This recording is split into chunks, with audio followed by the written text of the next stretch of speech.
Continuamos, amigos, en esta oportunidad con Marta Tineo, abogada especialista en derechos humanos y sistemas de justicia, abordando el sepelio controlado ordenado por un tribunal del área metropolitana al capitán Acosta Arévalo, y la diputada Elsa Solórzano se pronunció el día de ayer cuestionando seriamente el proceso, como se adelantó, y también esta decisión de controlar la inhumación de sus restos, y a través de su cuenta en Twitter ha afirmado lo siguiente: investigación del caso del capitán Acosta Arévalo no concluye con el terrible abuso cometido ayer con la inhumación controlada, o como yo lo llamo, el sepelio hecho por sus propios asesinos. Al igual que todos los demás, vamos a instancias internacionales, pronto habrá justicia. Así lo ha afirmado la diputada Solórzano. Y el abogado del diputado Juan Requesens, Joel García, también escribió en su cuenta de Twitter, por supuesto él, como saben, igualmente defensor de derechos humanos, y dice: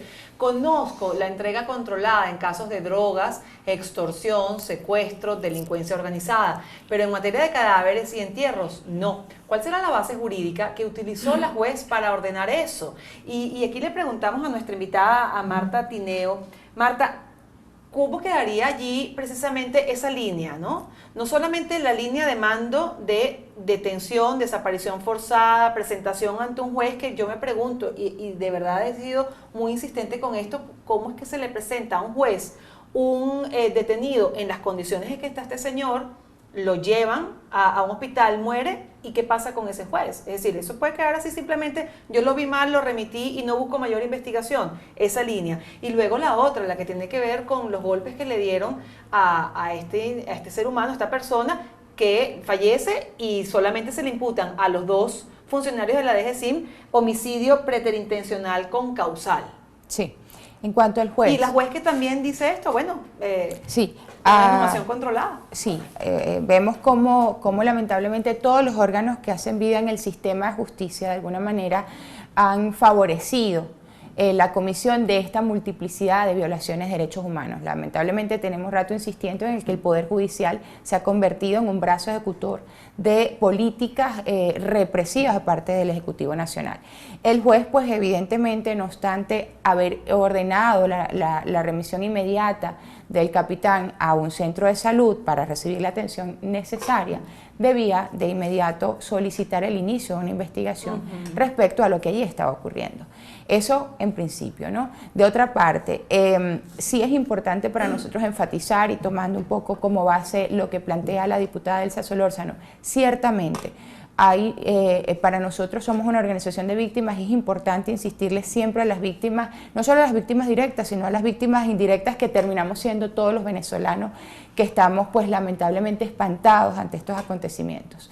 La justicia no se detiene en virtud de este tipo de actos que pretenden impedir el curso de la justicia. No obstante, no se detiene. En materia de derechos humanos, lo sabemos, los delitos contra los derechos humanos no prescriben. Siempre habrá la oportunidad de investigar exhaustivamente estos delitos, tanto en instancias nacionales como internacionales. Siempre habrá oportunidad de establecer las responsabilidades, no solo las responsabilidades de los autores materiales de este crimen, sino de todos quienes participaron de forma directa e indirecta en él. Evidentemente hay una cadena de mando, evidentemente estos funcionarios no están actuando, no es un hecho aislado como se quiere hacer ver, una acción absolutamente personal de un par de funcionarios que decidieron cometer estos delitos. No, no es así.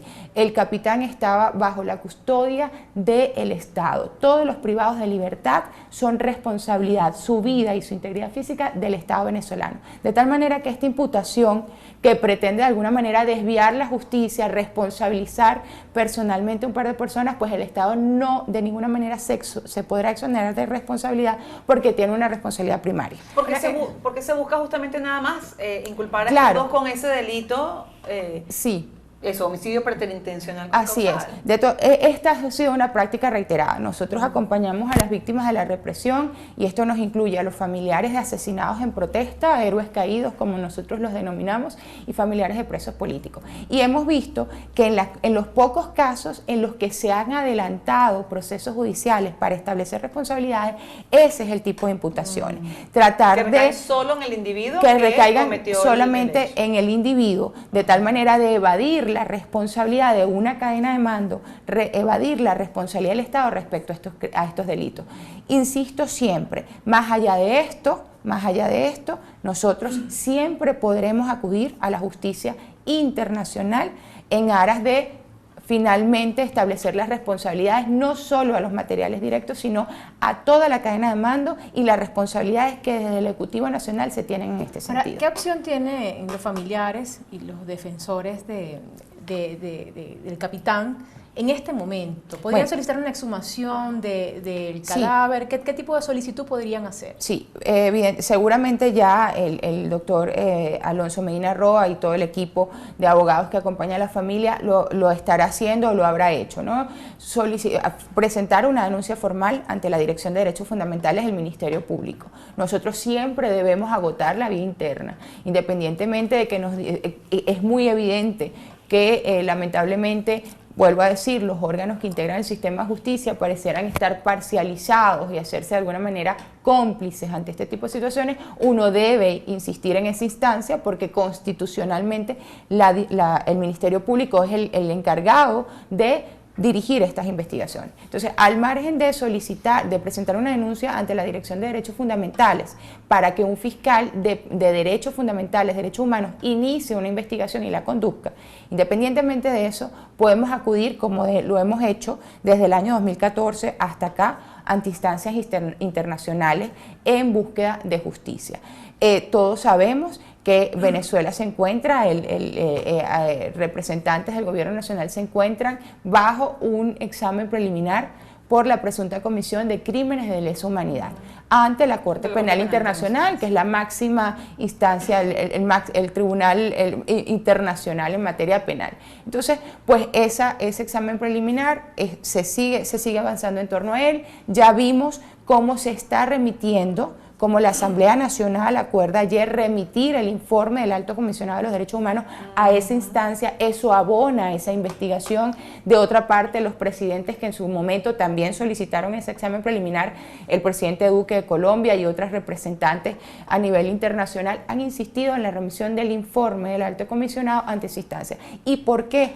Porque el informe que acaba de emitir la Oficina del Alto Comisionado de Derechos Humanos ante la ONU ha sido a tal punto contundente que ha dejado en evidencia la crisis de derechos humanos en Venezuela, la violación sistemática y generalizada de derechos humanos en nuestro país.